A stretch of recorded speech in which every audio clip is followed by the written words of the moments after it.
நான் தான் உங்கள் தாய் கழுவி வந்திருக்கேன்.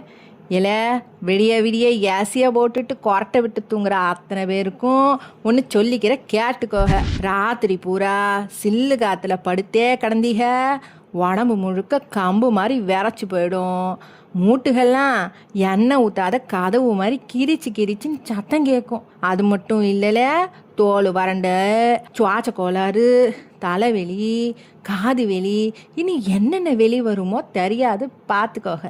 ஏசியாக போடணும்னு முடிவு பண்ணிங்கன்னா 24லேருந்து 26 டிகிரி வரையும் வச்சுக்கோங்க. அப்போத்தான் உடம்பு சொணங்காமல் இருக்கும்.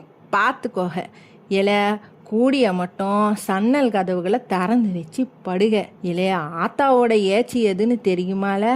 ஒரு கயிற்று கட்டில் போட்டு வேப்ப மரத்துக்கு அடியில் சொக்கமாக தூங்கினா சொர்க்கமாக இருக்குண்டே.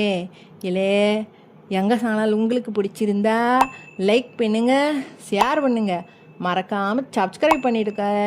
அம்பிடித்தான் சொல்லிவிட்டேன் போங்க.